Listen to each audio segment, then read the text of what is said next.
Just do it! Don't let your dreams be dreams. Yesterday, you said tomorrow, so just do it! Make your dreams come true! Just do it! Welcome to Successful Dropout. This podcast is for the outliers, the innovators, the rebels, those that dare to dream and act on their dreams. I'm your host, Kylan Ginger. Join me as we find out what it takes to drop out, grind, and succeed. What is up, Successful Dropouts? I'm super stoked for our guest today. I think you'll like her a lot. I think you'll like the advice she has to give. I think you'll like the inspiration she has to give. And I think, most of all, you'll like her story. It's a good one. So my guest today is Cheyenne Noel. Cheyenne is a writer and a futurist with a fierce love for leveraging digital communication. She's mostly ghostwriting, copywriting, and content writing about life, innovation, technology, and human-centered design. She is the current editor-in-chief of The Catalyst, which is a design publication owned by Paradigm Innovation. And when she's not writing or learning something new, she's traveling and spending time with her little boy. And she currently resides in Raleigh, North Carolina. So Cheyenne got a hold of me a couple weeks back and we chatted a bit. I decided it would be great to have her on the show. And she's been involved in the Successful Dropouts Facebook group as well. So after this comes out, in fact, I think she's going to get on there and introduce herself. And so you'll be able to ask her any additional questions and just get to chat with her and get to know her. But without further ado, let's get to the show.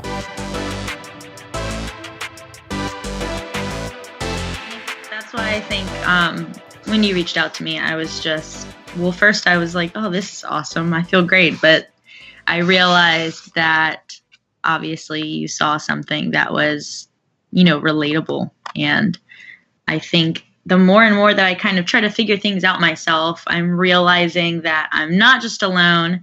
And there are people that have followed these unconventional paths like I have. And then not just people, but whole communities of people. And that's reassuring. It's reassuring when you really feel like, I feel like the rest of the world has really told me and other people, especially when I was younger, like, hey, go to school. Like you're not gonna succeed if you don't go to school. And I love school. I love learning. There's actually nothing more than I love than the actual act of learning information. I just get completely super deep into what I'm doing and lose myself into trying to master a new skill. And that's amazing. But what I don't like is being put in a box. I don't like having to learn by others' rules. And I know that sounds kind of probably not that great, but I realized that while I was trying to get through school, I didn't like the way that the information was being presented. I felt like I could always learn in a better way. And then I got to the point where I had taken all the classes that I had really wanted to take and kind of had to start tackling classes that they were like, okay, well, you need to do these to get your degree. And I was like, well, I don't really want to do these classes. I'm going to be this major. Why do I need to take these? So it really boiled down to, I was like, okay, well, I guess I'm not doing this. And then just trying to carve out some kind of way for myself. And I've done so much from start to now, and I'm doing so much now. And it's like a constant learning journey. And it's really taught me a lot. So I'm curious, though, what is it do you think about you specifically, maybe your background? I don't know what your family situation is like, or maybe if you had parents that were entrepreneurs. I find that a lot of time that's the case. But what is it about you specifically that makes you think that way, do you think? Or what is it about your past that makes you think that way? Just this natural tendency to not want to be placed in a box and to sort of have a natural tendency to question what other people are saying is the best thing for you to do. Because not everybody has that, but the people that really resonate with Successful Dropout have that. Right. So it really starts from, I guess, day one. I had two parents that were extremely musically and artistically talented. One was, my mother was a DJ in the 80s in Denver, Colorado. So that must have been wild. House and breakbeat all day. And then my dad was, just like a Jane's Addiction, Fuel, Velvet Revolver, garage band guitar player. Yes. So, I think I'd get along with your parents. Yeah. So really my mom was this like attractive DJ and model, and my dad was in the club, I think. And I think the story goes that he walked up to her while he had like a broken arm and a cast, and he was like, "Hey, do you want to dance?" And my mom was like, "Ew, get away from me," And love at first sight. Seriously. So my mom's from Colorado, and I am named Cheyenne, and that's I was actually named after Cheyenne Mountain in Colorado Springs. So my parents moved to North Carolina, and from there started, kind of their life together. But there was a lot of things going on. There was a lot of things that kind of led them to not being together. My father was really mixed up heavily in some stuff that eventually led to him being incarcerated by the time I was 6 years old. And so what happened was, this whole, his role in what he was doing, particularly within drugs, was he had always told me whenever his interactions were happening with me, he was like, "You have to be great. You come from a family that is full of leaders. You're going to rule the world," which was really indicative of what he wanted in his own operations at the time, which now that I'm older, I see that. But I think my mother, having 4 kids eventually, also gave me this mentality, like, you're going to be something amazing. You're going to be something great. Like, you have to be something bigger, better, faster, stronger than everybody else. And so when that happened, when my father had left and my mother was left raising children all by herself, I grew up in a lot of urban poverty. I grew up, with some interesting family dynamics going on. Things were hard. Things were stressful. There was domestic violence, and it was hard to focus. And I really threw myself into school. School was kind of like my escape, actually. And I don't know if it was, being told that I was going to be different and do something, but I really always questioned everything. And that was something that my father was really big on. He was like, "I want you to just, challenge." He was a very, very feisty, alpha, challengey kind of person. And I have some parts of that in me for sure. But what I really took away from him was, I think, just wanting to know, just questioning things, and innovation in particular. So when I was going through school, I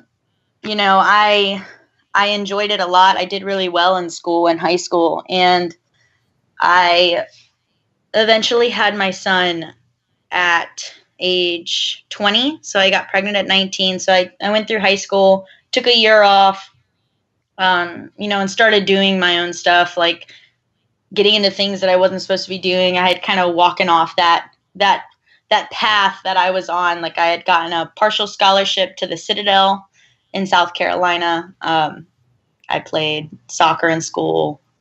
I did orchestra, and I was a top student, and I just really was going through some identity issues. I didn't have a dad, and the guy that ended up being my stepfather for many years, we did not get along at all, and he just didn't treat my mom right. And I just had so many things going on at home that I let it eat at me.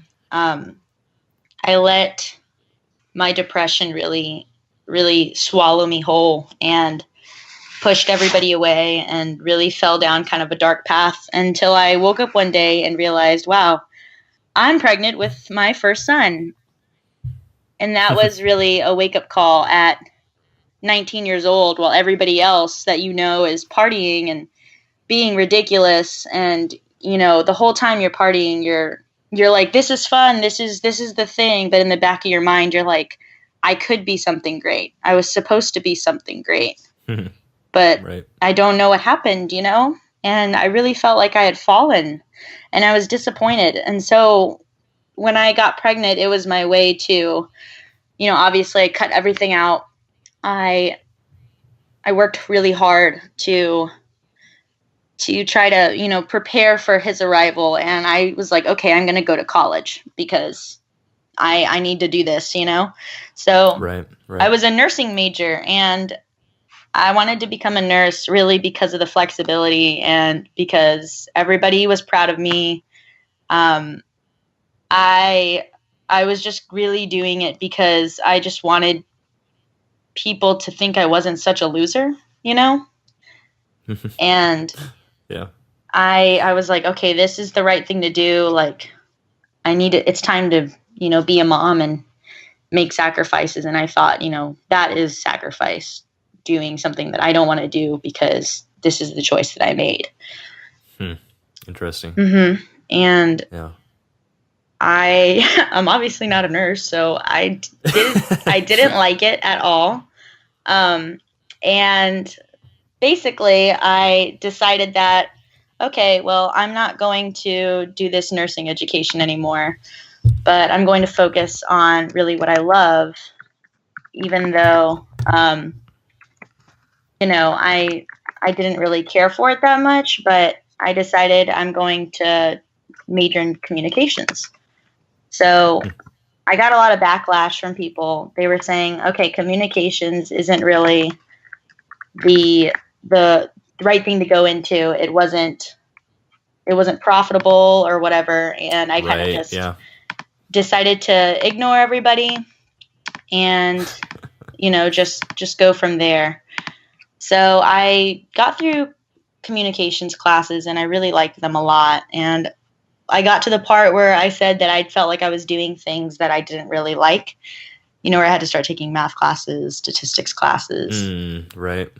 I was like, man, this isn't like what I like to do at all. Why can't I just do the classes that are around communications? You know, like, why can't I just do what I need to do? And also just like the material that was being presented. I don't know if it was how I felt about my community college, but I think trying to juggle being a mom and working and then school was just seriously. It was like, oh man, I know it's a lot. Yeah, I know people do it. And also I would beat myself up. I'd be like, I'd look at these other, you know, men and women who did the exact same thing and they're doing it. And they're like, yeah, I'm like almost done. And I'm over here like, man, I'm like sucking at this. Like, this is hard.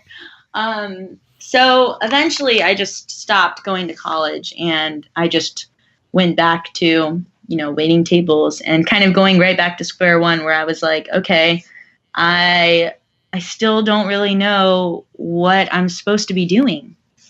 And I actually, you know, I just kept dealing with that feeling of just being really, really lost and feeling like you go to sleep every single night and you lay on the bed and then you are looking at the ceiling and you're like, man, I'm supposed to be doing something and I don't know what I'm supposed to be doing in this lifetime, but I know it's supposed to be amazing. You know, yeah, it's one of the most frustrating things in the world. It is. And you constantly are just like, you know, I'm a really introspective person. I'm like a constantly overkill things, you know, and same. Yeah. And I think at like, you know, I don't know what, 20, even like a year and a half ago, 2 years ago, I just would just think things over and over. And I'm like, you know, just if you start to get in your head too much, you really start to doubt yourself and, you know, kind of settle for normal. I used to think like this burning thing inside of me, like I know I'm supposed to change the world. And then parts of me would just be like, everybody thinks they're supposed to change the world. Then there are the people that don't. And maybe you're just one of those people, Cheyenne, you know? So it was constantly that back and forth. Like, I guess like I had kind of given up. I was like, okay, it's just not happening. I don't know why I can't figure this out and I'm just gonna work, I guess. So, but I never really let it go fully. It was always in the back of my head. And I really did like a couple different things. Like, I was artistically inclined. So I was really into photography. And I sort of kind of got myself in these Facebook photography communities. And one day somebody was like, hey, have you ever thought about being on the other side of the camera? And I was like, no, not at all. So from there, I kind of built a freelance modeling career over the next like year.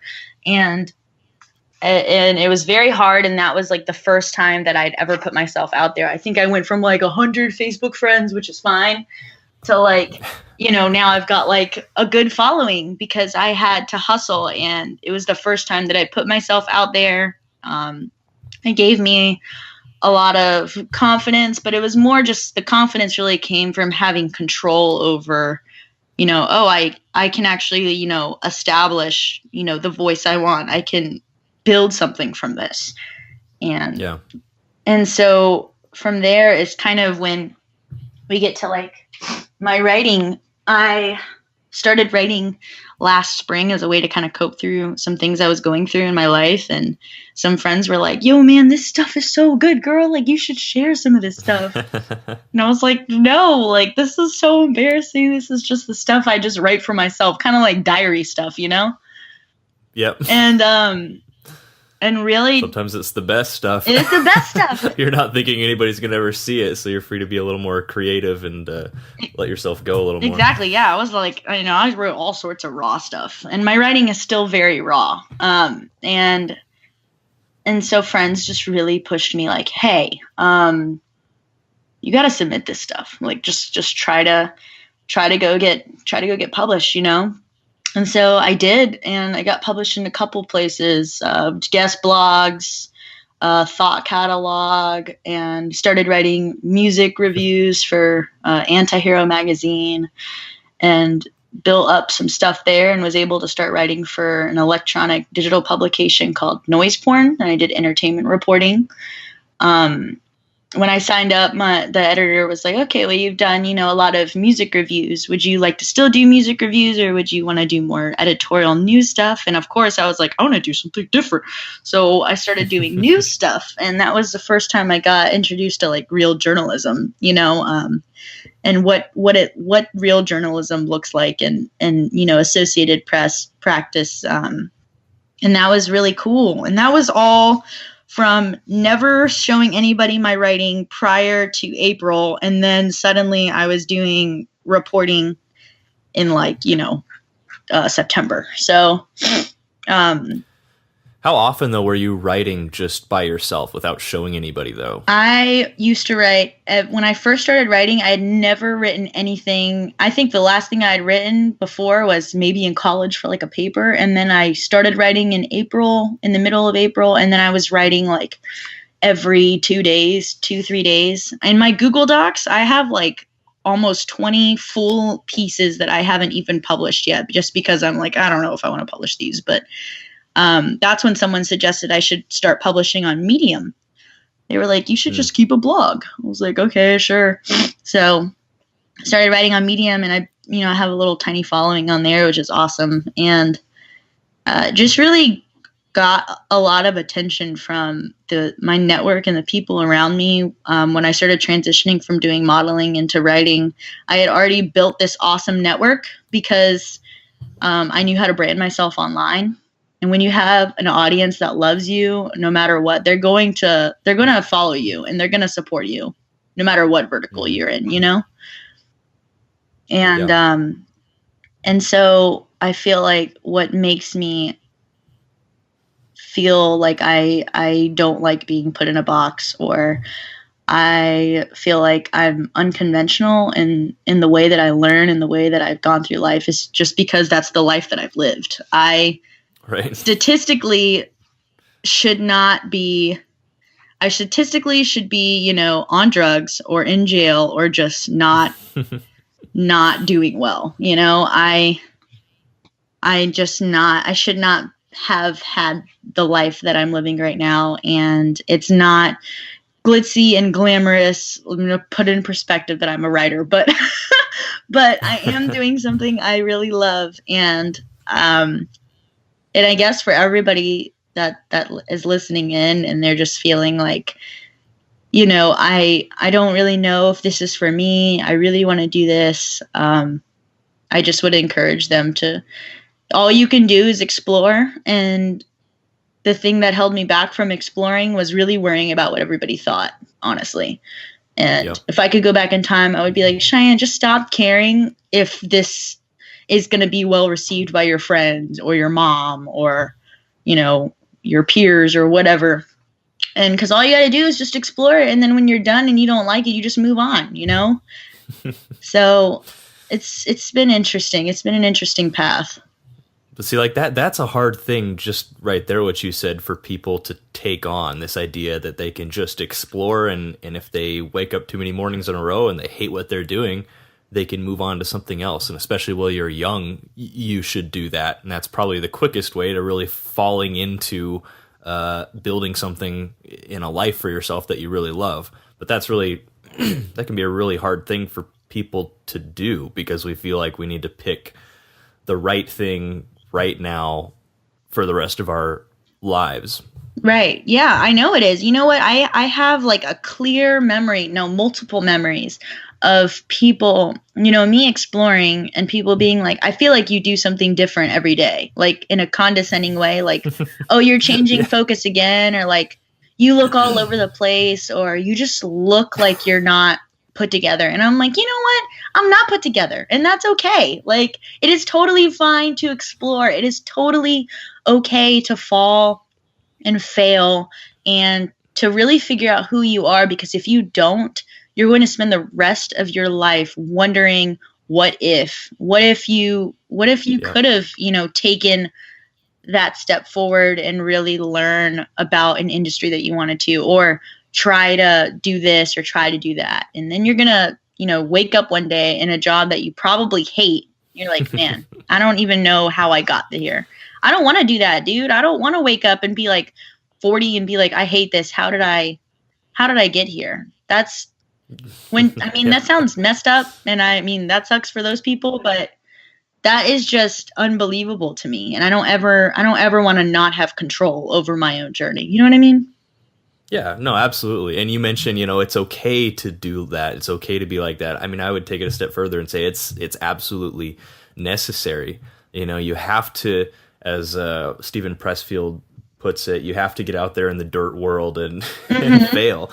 You have to find out who you are and what you want, and who you are at the very core. And I remember that. I mean, I was telling you before we started here, you know, I was in ministry and construction, and then the military. Yeah, you had a lot of different stuff going on. Music, and then a bunch of different businesses, but in, like, you know, different industries like fitness, and then like food and retail, construction again. Like I remember exactly what you said. Certain people in my life sort of hinting or flat out telling me like, hey, you're up to a lot, aren't you? It's sort of in this.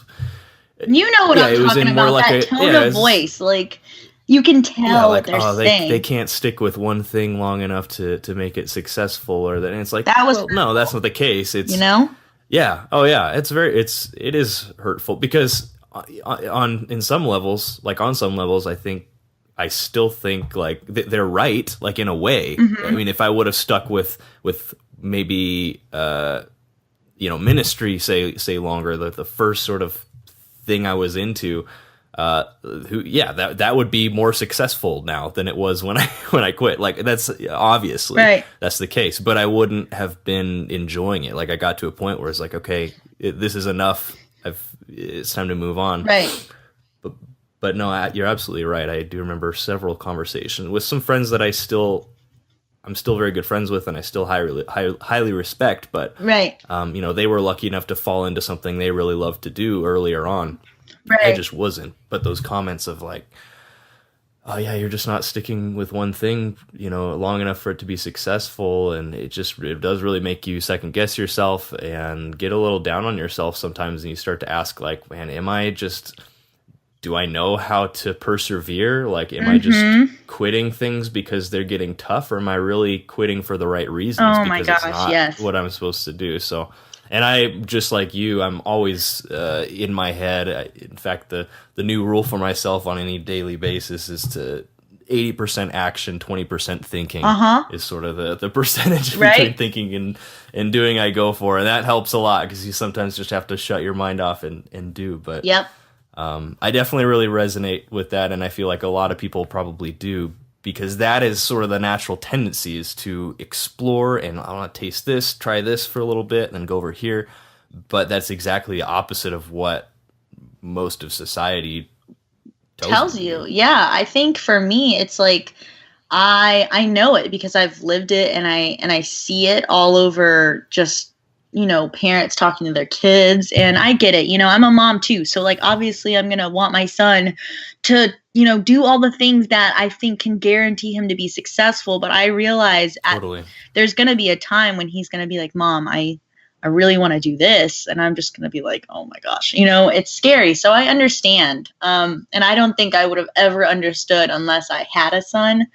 And so that kind of puts things into perspective. But also, you know, my challenge is like, how can we, you know, things are changing and entrepreneurs are becoming more of a thing. I mean, like, I don't know what the percentage is, but, you know, whatever percent of Americans now, their income is coming from freelance work, which is incredible. Like the side gig economy is a real thing. Yeah. And that wasn't the case employment before. Employment in general, as we know it, is changing. I mean, as an employer, you know, I'll tell you, more and more of my friends who are business owners and ourselves as well, before we look to hire a full-time employee, we're looking to see if we can cover that same position with a freelancer. Right. It's easier, more cost effective, and that's sort of the way the general economy is heading. But right. That's aside. But what were you saying? But yeah, like how do we? Okay, so now that model of employment is changing, and that was different than we were growing up. How can I, you know, what is that going to mean for my son, and how is that going to guide how my parenting towards him? And you know, I think about things like that. But it's as far as, you know, going back to being told that you have to follow a certain path, it's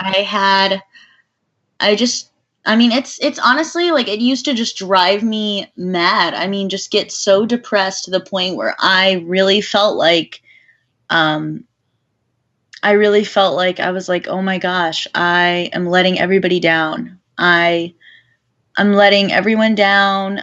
I'm letting myself down. And maybe I'm just a quitter, you know? And then in the back of my head, I would just say like, no, you're not quitting. You're just really, you know what you like, or maybe you don't know what you like, but you definitely know what you don't like, you know? Right. I've had so many Sometimes that's the opportunities. best place to start. That's honestly sometimes the best place to start. Yeah, that is. Finding out what you don't like instead of people think in terms of trying to find what I like, but sometimes that's too more broad, difficult to get data on right away. If you want data right away, try to figure out what you don't like. I know, yes. And I realized that actually I had the same conversation yesterday with I was over at Paradigm. I was talking with Ben, who's their graphic designer, and we were talking about, you know, the whole inductive reasoning mindset, where it's really easy for people to go from really general to specific, but it's increasingly becoming hard for people to go very specific back to very general. And that goes back to thinking, okay, how do we reframe the question? Instead of saying, what were you meant to do, or who were you meant to be, versus like, you know, who were you not meant to be? And kind of using that process of elimination. That's kind of where I'm at right now. Once again, one could argue that, I mean, my trade skill is in writing. I know whatever I do is going to be something within storytelling, you know, whether that medium is words or whatever. But now I'm getting into different industries right now as we speak. And I've officially let go of what people think, because I recently had someone say like, wow, I feel like you just really started getting your footing in this and now you want to try something else. And I'm like, you know what? I don't really care what you have to think. Like, I need all these experiences. It's like dating. You got to go all through the crappy people and take what you know you don't like of them. And then when you find that person, you're like, okay, this is that person, you know, like it's, you got to try a bunch of different stuff. You got to try things out. And I'm telling especially the people that are like 16 to 19. I can't tell which was harder, 16 to 19 or 19 to 24, because 24-year-old Cheyenne is completely different than 16-year-old Cheyenne. 16-year-old Cheyenne I just was like, I just want to be successful and I want to do the right thing. What would you tell 16-year-old Cheyenne if she was standing in front of you right now? I probably would give her a hug and just be like, hey, you don't have to be what your parents and your teachers and everybody is hyping you up so much to be. I had so much pressure to be I felt like I had to be the president, I felt like people had always told me like, you're so bright and you're so adept at everything. You're so great. And that pressure, I crumbled, I crumbled so much to the point where, fall of 2016, I went to therapy for the first time. And the therapist was like, hey, why are you in my office today? And I was like, I'm 22 years old and I just don't think I'm going to make it to tomorrow. This is my last go. And I think when you hit a point where you look in the mirror every day and you're like, I really don't see the value in myself. I feel lost. I have all these talents, but I feel like my compass has, no needle and it's just spinning and I don't know what's happening. And it's a very dark, scary place to be. And I think if I could go back in time, even to 22-year-old Cheyenne and to 16-year-old Cheyenne, I would say, hey, you just need to be patient and understand that you're being taken care of, and every experience you're having, whether that's bad or good, is molding you into the woman that you're meant to be. Yeah. In that last part there that you said, I think that's dead on. And I appreciate you sharing that. And I hope, that can help some people listening as well if they're going through some of the same things. I know we went there a bit with Braun Shed a while back, and that was a popular episode as well. Mm-hmm. But, what you said about even the really tough, really depressing, rock bottom experiences can help to shape you. And so, what I see now, just now kind of knowing your story a little more, things like, having a kid at a young age, that who knows where you would have been if you hadn't have had your son. That's an incredible driver just right there. I just said that to my mom last night. Literally just said, I was like, I can't even imagine I don't even know where I would be. I was on a completely lost, dark path at 18, 19, partying and acting stupid and just doing stuff that was toxic for me. My son, as cheesy as cliche it sounds, that my son literally saved my life. 100%. Yeah, no, it doesn't sound cheesy or cliche. I think, that's what happened. And really what you're talking about is the difference between two mindsets. One mindset where you believe that everything is happening to you, and another mindset where you believe everything is happening for you in a way. And it's sort of your job to take whatever circumstances you're given or whatever circumstances you've gotten yourself into, excuse me, based on the decisions you've made, and to take those and to make them work for you. Mm-hmm. That's the winning mindset right there, which it sounds like you had even just an inkling of it, even when you felt like you didn't have it at all. Right. At an early age. Which probably saved you. Yeah, and it's funny that you say that. I have a lot of really good people close to me, and then just professionally too, who are just like, Cheyenne, you really bring this really amazing positive energy to any project or any atmosphere. And like, how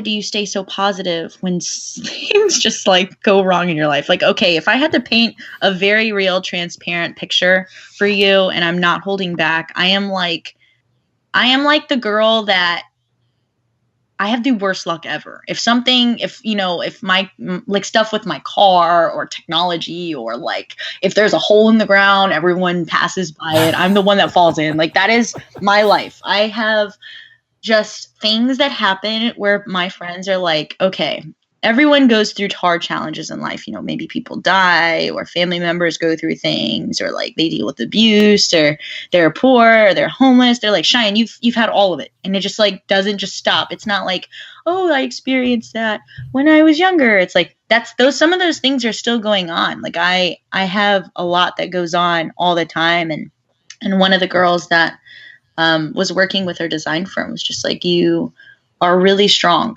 And I can't even imagine how you're dealing with all of that on top of trying to raise a kid and trying to not do your own work, but then you're also trying to learn, self-teach yourself things. Like, how do you do everything? And it's kind of like, you know, those moments are really nice because you kind of step back and you're like, wow, like when things get really rough, it just takes that one line to kind of put things into perspective. Like, hey, I'm doing the best I can, you know? And being positive is something that I am not perfect at, but I think if people, have that mentality, like if you got upset about every little thing that happened to you, if I got like down about every bad thing that ever happened to me, I would just be like a walking wreck, like all the time. You just gotta like, you kind of just, I mean, I wouldn't say I'm desensitized, but it's more, I'm just like, okay, dude, this isn't my first rodeo. Like it is what it is, you know? Yeah. I mean, you're experienced with adversity. You have a lot of experience with adversity, right? I think. And that is what now you said you're 24? Mm-hmm, I just turned 24. Yeah. So honestly, you're still incredibly young. Like you still have basically your entire life ahead of you to build whatever it is, amazing thing you're going to build. Right. But now you've already been through so much adversity. A lot of the stuff you'll encounter, say, just in the business world. I know we were talking the other day about, you're looking at co-founding something, and I'm sure you'll continue to keep building and building. Mm-hmm. But whatever adversity you experience there is you're ready for it. And more importantly, you understand yourself. In fact, I wanted to read this quote just really quick because I feel like everything we're talking about sort of revolves around it. And I posted this in the Facebook group the other day. It's a quote by Stephen Pressfield, who wrote The War of Art. Have you read that, by the way? The War of Art. Actually, not The War of Art. I read The Art of War, but not The War of Art. Art of War is good too, but The War of Art by Stephen Pressfield, that is actually one that you, I think, because he's a writer, you as a writer, I would highly suggest you read that book. I think you'll get a ton of value. I'm not even a writer, and it blew my mind. Right. But he, when asked what advice he would give to a smart, driven college student, or really anybody of that age about entering into the real world, he said this. He said, I'm probably helplessly out of date, but my advice is get real world experience. Be a cowboy, drive a truck, join the Marine Corps, get out of the hyper competitive life hack frame of mind. I'm 74. Believe me, you've got all the time in the world. You've got 10 lifetimes ahead of you. Don't worry about your friends beating you or getting somewhere ahead of you. Get out into the real dirt world and start failing. Why do I say that? Because the goal is to connect with your own self, your own soul. Adversity. Everybody spends their life trying to avoid it, and I do too. But the best things that ever happened to me came during the times when the shit hit the fan and I had nothing and nobody to help me. Who are you really? What do you really want? Get out there and fail and find out. And I remember reading that and just thinking it's spot on, right? It's dead on. And it obviously the story you've told so far is a major reflection of that too. I love that quote. I can't say enough how much, like, I guess this might sound crazy, but like I just have come to a point where I'm like, I really don't give a damn what other people are doing anymore in terms of their the timeline of their success. And I have just realized, hey, you know what? I'm 24, and I am very, very aware that other people started amazing things a lot younger than me, and there are lots of entrepreneurs like, what is it, your sister? Is Cheyenne your sister?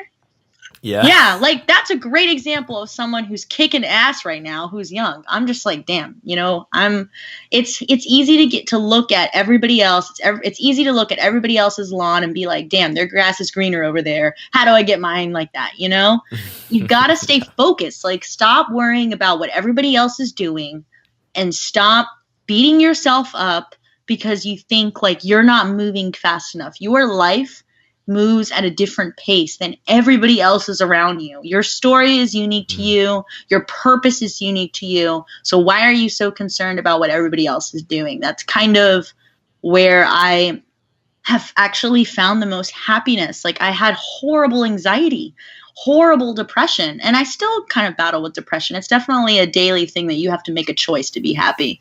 But the days that it gets really rough, I notice those are the days when I forget, hey, Cheyenne, focus on yourself. Because when you're worried about what everybody else is doing, you just get lost in the sauce. Like, nothing makes sense. You get off the beaten path, and there is no greater truth than yourself.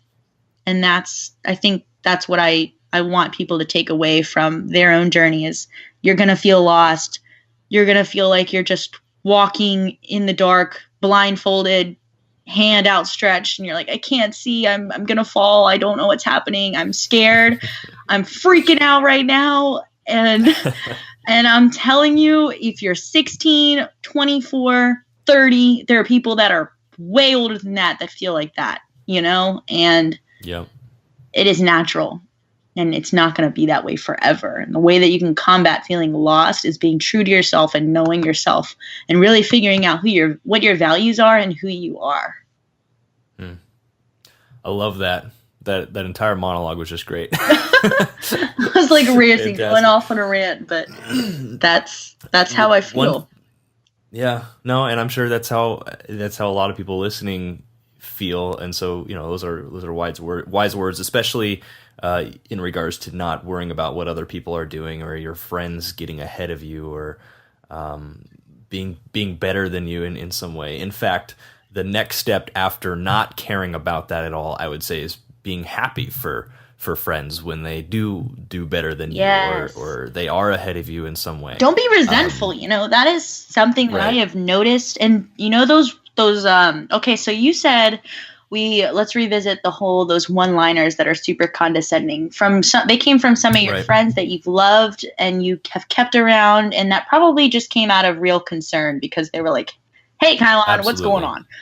But the condescending liners that come from people that don't know what's going on, I have realized, or this is the conclusion I've come to, that it really comes down to, I don't know if it's jealousy or just resentment. Like, when I decided I was going to move to New York City to go work at a music magazine, last year in the fall, I had so many people be amazing and positive, but I actually had a lot of people, and you didn't see any of this on my social media because I thought I don't see a reason to be negative on my social media. There's no point to it, but I didn't post about how many people in privacy, like behind closed doors, were like, wow, like what does that mean for your son? Or what are you going to do?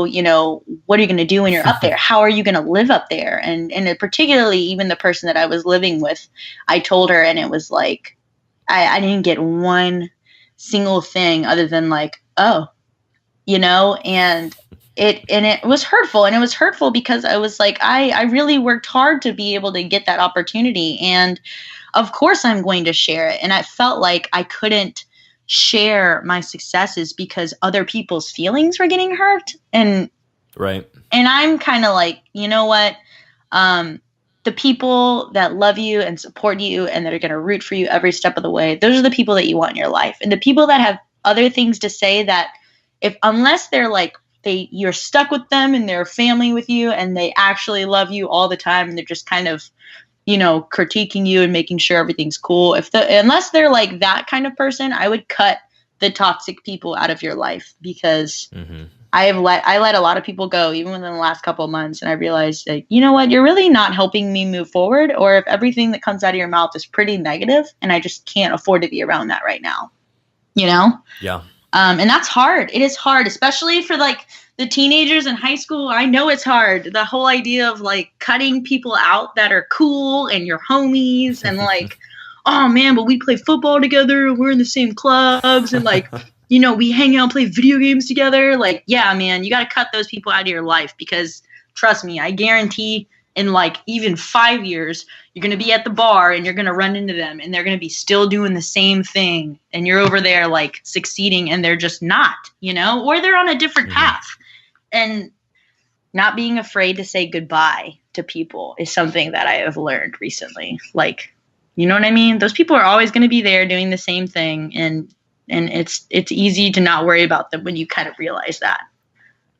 No, yeah, you're absolutely right. And it's those people that will sort of drag you down because they wish they could do the same thing themselves. Exactly. I mean, you said at the beginning, you know, it's the resentment and jealousy. I think it's both of those from them. And like you said, those aren't the kind of people you want in your life. We say it all the time on the show that you're the average of the 5 people you hang around the most. Right. That's Jim Rohn right there.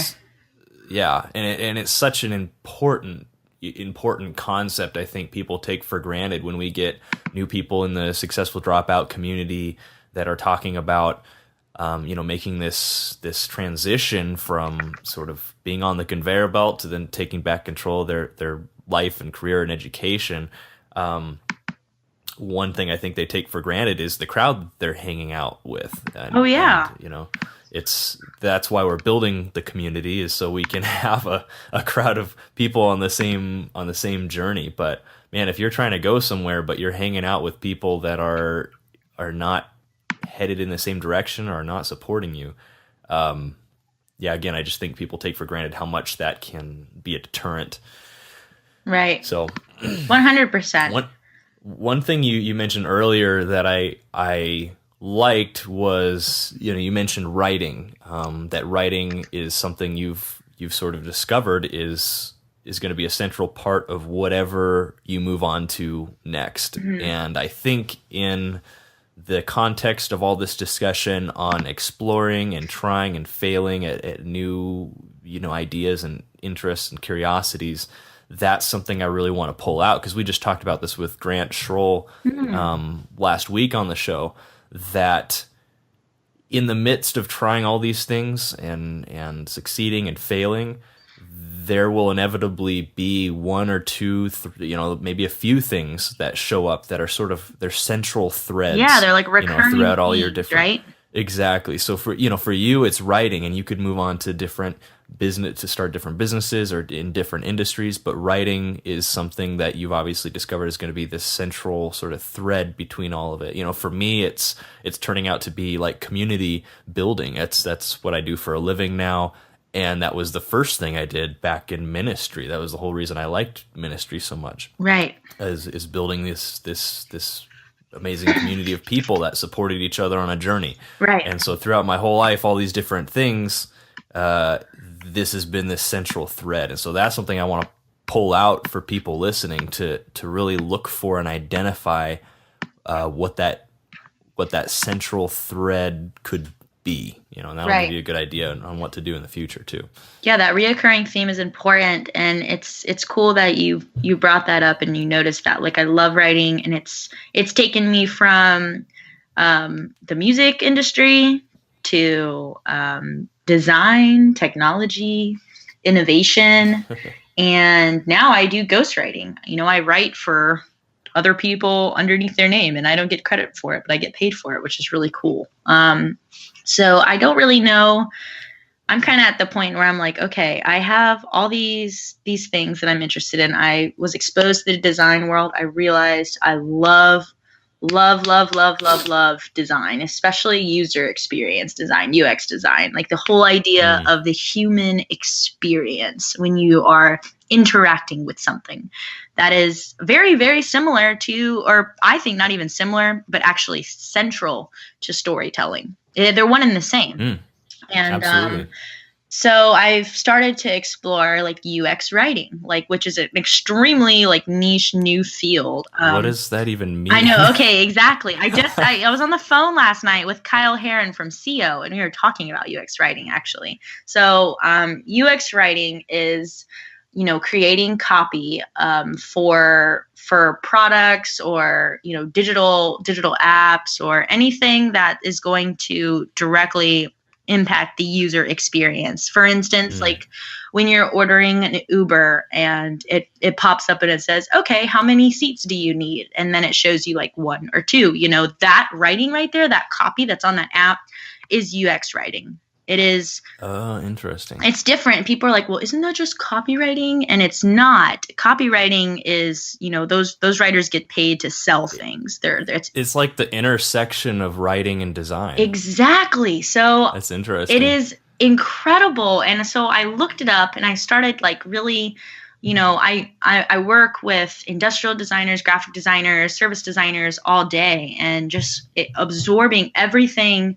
I didn't go to school, so they're over here with these bachelors in these degrees and awards that they've done, consulting people in design, and I'm just sitting there soaking everything up on the sidelines. And I've realized how much I love impacting humans. I love big systems. Smart tech fascinates me. The whole augmented intelligence, big data, things like that. And then I have this writing, and I'm like, okay, where does writing, design, and technology intersect? Those are 3 very different things. Then I realized that UX writing is kind of like all of those. They're writing on technology, which are probably the products. Those designers are creating and designing the layouts for those products or the products themselves. And then there's the writing and the copy involved. So I'm like, wow, this is so cool. It's so cool. I like the idea of writing things that people will use in their everyday life, You think there's any college course for what you're doing? I don't know, because I've looked that up. I'm like, hey, can I do UX writing? I think the biggest advice I would give to somebody, especially like, it doesn't even matter. You could do this from UX writers. From what I've seen within the last couple of days, I've been reading about it. They come from everything from journalism backgrounds, copywriting backgrounds, computer science backgrounds, data backgrounds, design backgrounds. Anybody can be a UX writer as long as you know how to tell a story. And I'll never forget something that my AP English teacher told me in 12th grade. She was like, vigorous writing is concise. And at the time I was like, I don't know what that means. Cool. I used to write these essays that were really flowery and I thought were super philosophical and amazing and filled with big words. And they were philosophical. She was like, Cheyenne, stop being so fluffy and just say what you want to say. Like, stop like digressing, And I was like, okay, I get that. And I realized at first it hurt my feelings because I was like, this is like scholarly writing. And she was like, she was like, yes, we know you're smart. You don't need to prove it in your writing. Okay. Just say what you want to say. And I'm like, I realized that is the most, and I actually didn't do very well in her class at all, which is hilarious. But if I had to go back and retake her class, I have to hit her up. I have to find her and be like, hey, Miss Cherry, I really want you to read my writing now. And can you tell me if it's good or not? Because I think it's hilarious, but it's so important. It's a great point. It's a great point, though. What was the quote again? Vigorous writing is concise. It's concise, right? And no, I like that. And she's just like, yo, you don't need to say. And at the time, UX writing, that wasn't even a thing. Like we had copywriters, but there was definitely no such thing as UX writing back then. I think only within the last 2 years, maybe 2 years, that Facebook and Google has put jobs up for UX writers. Yeah, and that was essentially my point, is that I think what people don't realize now is you think going to college kind of exposes you to all these different career options. Really, maybe 10 years ago it did, but now it's like it might expose you to 1/10 of what's available out there. Yeah. Even, today, there's there's jobs that will exist next year that we don't even know about today. Exactly. Things are progressing at such a rate, and with technology and everything like that. And so I think that's just something important for people to keep in mind. You think like, oh my God, I have to go to college right now. I have to figure out what I want to do now and choose from all these currently available career options. Right. When if you just, pull a Cheyenne and pursue what you're, really curious about, and then one day discover, hey, I'm curious. I really like doing this, this, and this. Right. These are the central themes of my career so far. How can they all intersect into a job here? Chances are you're probably going to find something that fits, right? Like UX writing. I would totally this is something that I wish somebody had told me, and I'm just now it's the light bulb is just now coming on. It is so amazing to realize that, hey, if you really want to go to college, right now, I'm I don't know if I want to go do a degree because I'm already, in the workforce, but it's totally okay if you want to go take a couple classes. If you want to learn how to write code, go grab a book, go take a tutorial, go enroll in a community college or university, take the classes you want. You don't have to follow this outlined perfect state requirement thing to get a degree. If you just want to take a computer science class, bro, go take one. If you just want to go take a design class, go take one. Figure out what you really want to do. Take the education that you need so you feel like you're not wasting your time, and then practice. Mm-hmm. So basically a lot of question I get is, especially from young people too, they're like, okay, well, if I don't want to go to college, how do I get these opportunities? The number one thing you got to do, network. Get really good at something, even if you're just making some music with your homies in the studio and you think, okay, this isn't going to go anywhere because I'm not going to end up being this big producer, but you're going to build this network of people that also do other things other than music, figure out what your friends are doing. Ask them questions. Be like, hey, I don't have any professional experience, but would it be cool if I shadowed you for a day? Or tell me what you're working on, and then read, and then kind of come up with, for me right now with the UX stuff, I'm kind of creating this little portfolio where I haven't been able to get actual work in that yet because it's so new and I've stumbled upon it so new, but I've done enough practice on mock-ups and basically projects that aren't real, kind of like spec ads. They're not real. Interesting. They're not real, but it's real writing, but it might not be something that exists. So find for instance, my next project is you go to the Manchester United website and that thing is just gives you a headache looking at it. I mean, it's just stressful to look at. How can I improve that website? How can I make that experience better and more simple and functional? And then from there, you just start kind of, getting a piece of paper, literally grabbing a pencil and a piece of paper and start drawing out what you want it to look like. Master the drawing and then master the software that you're going to need to do that. And that's kind of what I've gotten some advice from some amazing designers that I'm like, dude, I can't tell, dude, I don't want to ever discount the value of an education because I am jealous of people that got degrees. I wish I could do that, and maybe in time there will be a place where I can say, yes, I got a degree in something, but that's just not my path right now. But how can I make the most of, how can I get in an industry with no experience? Well, you have to showcase your skills. And sometimes that means just no one's going to tell you to go volunteer at that nonprofit. No one's telling you to build this website from scratch. No one's telling you to buy these books. It's basically what are you willing to do to stand out? Yep. That's what I have to say to every young kid. Don't do and show results. Show results, too. Yeah. Because at the end of the day, that's the only thing customers, employers, the world cares about is results, not certifications and what degree you have. It's can you get results, and then especially entering the workforce, do you have experience? And so something I would add, which you've already sort of alluded to, in addition to just going out and doing it, is you mentioned showcase. You have to have a place to showcase your work. And so that's why I always advocate for building a personal site.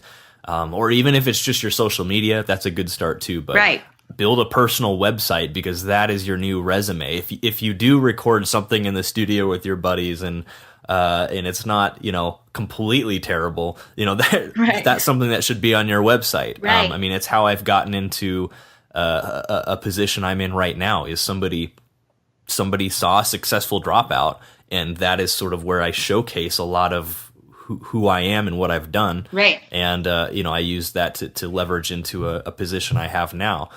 And so that's a very important point as well. Yeah, I love that. And it's so true. I'm at the point now where social media is 100% kind of my my internet face, and then I have like tons of clippings of like, I mean, I have all the work that I've ever done for writing, but like putting it in all one unified space. I mean, I'm telling you, like, people are like, oh, for my resume. And I'm like, no, dude, wrong language. For your portfolio. It is about a portfolio, everything. It's the web. Like, come on, dude. You want to type in your name.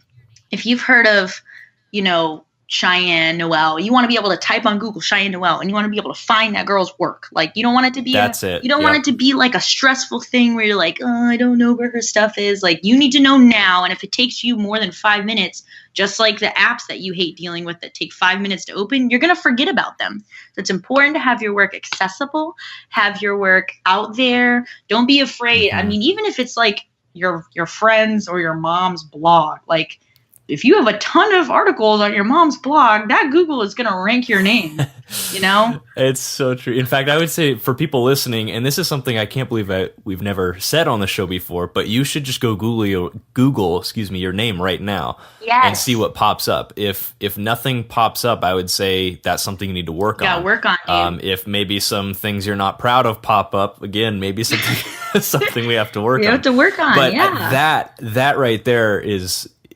key, and I can't believe we've never pointed that out. But yeah, Google your name right now, and is there an semblance of some sort of resume like result on there? And if there's not, that's something you need to work on. Yeah, I think that I love that you're right in this. You're talking about UX writing. It's something you've just discovered is the intersection of all these things that you want to do, and we've kind of caught you right in the middle of starting to pursue that. I think that's really valuable, because just your points about building a portfolio already with no you have real world experience now, but you're not building on real projects. Right. And I think that's brilliant to leverage yourself into actual real projects. Most people think like, I have to wait for something real to come along before doing the work and getting the experience. But that's again something we talked about with Grant is he mentioned, you don't,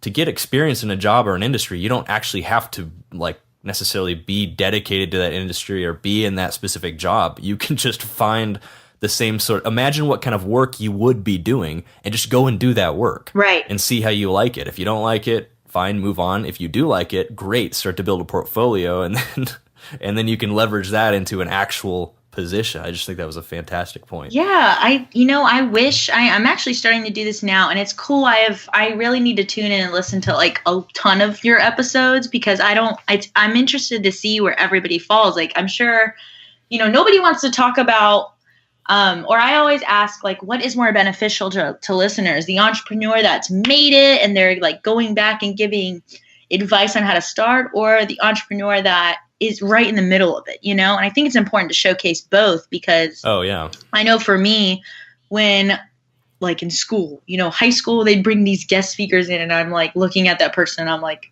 okay, I'm never going to be that successful. Like, that person seems so far away. Like, I'm never going to do that. But when you kind of hit somebody that's like, hey, dude, I'm literally like, so success is subjective, but in my eyes, my idea of being successful is, building a business, and I don't need to live in a lavish house or anything. I just want to travel, be able to have a home base, preferably a house for my kid, and do what I love. And what's crazy is that I went through so many different exploring of roles. Like, I've been in a PR role, content strategist role, business development role. I've been in a community director role. I've been in a reporter role, a writing role. I've been in all these roles. And it's so funny because I went through all those hats, and it took me a while to realize what I really want to do is just write. And I kept trying to be like, oh, but writing's not lucrative. Like, maybe I should try other stuff. And it's just so funny how you can go through the motions, and then when you finally find something that doesn't feel like work, you're like, dude, why did I ever think to not pursue this before? And now I'm like, I know what I love. I'm just going to go just full throttle and being the best I can be in that. And I know that industry is going to change, but how can I rise up? That's my idea, is like, how can I rise above the noise and equip right now into learning the skills, because that will change. And and a lot of kids are going to be like, oh, but I need these internships. I need these jobs first before I need to climb this ladder first. And I'm like, look, dude, take an internship. If you feel like, yo, I want to get exposed to a startup, or I want to get exposed to corporate life, take that internship, even the free ones. I know a lot of people argue against that, but I actually think that they are a great opportunity if you can afford to take one on, if you're still living at home or something. Take it on, absorb everything, say yes to every project, literally ask them, hey, can I use this for my portfolio? Like, of course, if I credit the team properly, like, I want projects that you can walk away from that internship with a bomb-ass portfolio. Everything you do needs to line up with your goal to moving forward. And that's pretty much how I think. If nothing is going to help me get something on my portfolio, I don't care about it. Like, it's wasting my time. Like, I know where I want to be, and that's all that I pretty much do right now, is everything that continuously makes me move forward. I love it. And especially the emphasis on the portfolio, because that is, on the show we talk a lot about auto-credentialing or self-credentialing or building your own signal, because at the end of the day, that's all a college degree is it's a signal to society that, hey, I've done this, I've accomplished this, and now I'm ready for XYZ job or a place in the workforce. But, today you can build your own signal essentially, and a large part of that is your portfolio. Yeah. And so I love that. For sure. Awesome. Well, Cheyenne, we're coming to the end of our time here. Unfortunately, it's been fantastic to have you on, and we might have to again. Maybe we'll do a follow up in 6 months or so and see where you are with the UX writing and everything else. And because I think you're absolutely right. It's one thing to hear from somebody who's made it, quote unquote. It's another to hear from somebody who's just starting, and then somebody like yourself who's just sort of starting to gain some great traction, and you're right in the thick of it. And that's sort of the vision of Successful Dropout. I was telling you earlier, that's really the genesis of the name.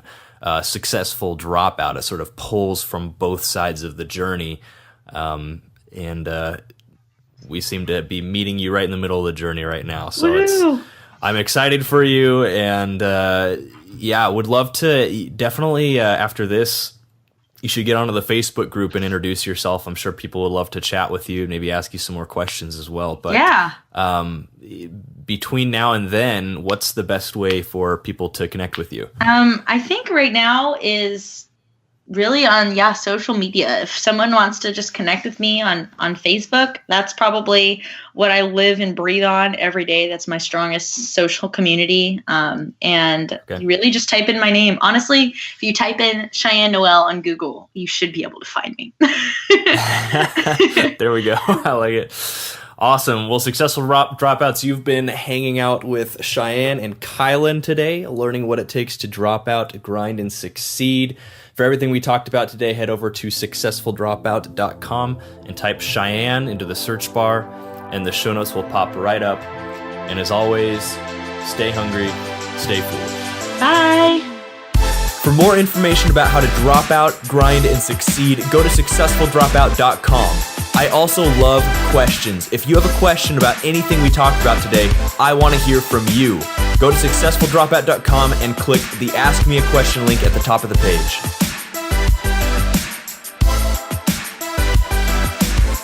Successful Dropouts, if you could go to iTunes and leave a positive rating and review, it would help this show out a lot. I know you're busy, I know you got a lot going on, but if you do that, it helps this podcast rank, it helps other people listen to it and gain value just like you have been. Thank you so much in advance.